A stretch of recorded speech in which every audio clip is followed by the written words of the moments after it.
ಆಕೆಯ ಆರೋಗ್ಯದ ಬಗ್ಗೆ ಸದನದಲ್ಲೂ ಕೂಡ ಚರ್ಚೆ ಆಗಿತ್ತು. ಚಿಕಿತ್ಸೆಯ ಭರವಸೆಯನ್ನ ಸರ್ಕಾರ ನೀಡಿತ್ತು. ಬಟ್ ಈಗ ಕಂಪ್ಲೀಟ್ ಆಗಿ ಸರ್ಕಾರ ಯೂ ಟರ್ನ್ ಹೊಡಿತಾ ಇದೆ.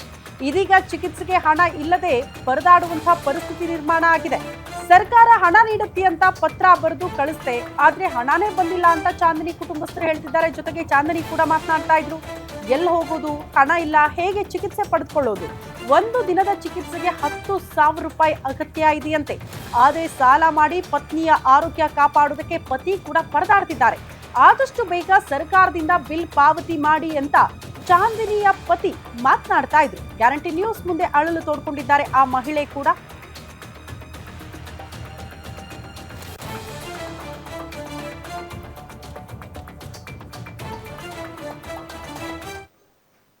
ಅತಿ ವಿರಳ ಕಾಯಿಲೆ ಆಸ್ಪತ್ರೆಯಲ್ಲಿ ಬದುಕು ಸವಿಯುತ್ತಿರುವ ಚಾಂದಿನಿ 13ನೇ ಶಸ್ತ್ರಚಿಕಿತ್ಸೆಗೆ ಸಿದ್ಧತೆ. ಆಸ್ಪತ್ರೆಯಿಂದ ಬಿಡಿಸಿ ಅಥವಾ ದಯಾಮರಣಕ್ಕೆ ಅನುಮತಿ ನೀಡಿ ಅಂತೇಳುವ ವಿಚಾರವನ್ನು ಶೂನ್ಯ ವೇಳೆಯಲ್ಲಿ ಪ್ರಸ್ತಾಪಿಸಲು ಬಯಸುತ್ತೇನೆ. ದಕ್ಷಿಣ ಕನ್ನಡ ಜಿಲ್ಲೆಯ ಸುಳ್ಯದ ನಾವೂರಿನ ದಿವಂಗತ ಧನಂಜಯ ಮತ್ತು ಸರೋಜಿನಿ ದಂಪತಿಗಳ ಪುತ್ರಿ ಅತಿ ವಿರಳ ಕಾಯಿಲೆ ಮಾತ್ರವಲ್ಲ, ಅಪರೂಪದ ಕಾಯಿಲೆಗೆ ತುತ್ತಾಗಿ ತಮ್ಮ 34ನೇ ಹರೆಯದಲ್ಲಿ ಇದೀಗ 13ನೇ ಶಸ್ತ್ರಚಿಕಿತ್ಸೆಗೆ ಒಳಗಾಗಲಿರುವ ಚಾಂದಿನಿಗೆ ಆಸ್ಪತ್ರೆ ಬದುಕಾಗಿಬಿಟ್ಟಿದೆ.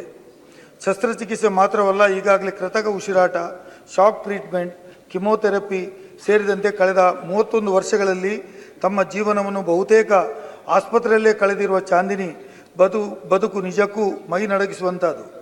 ಆದರೆ ಆಕೆಯ ಜೀವನೋತ್ಸಾಹ ಮಾತ್ರ ಪ್ರೇರೇಪಣಾದಾಯಿ ಆಗಿದೆ.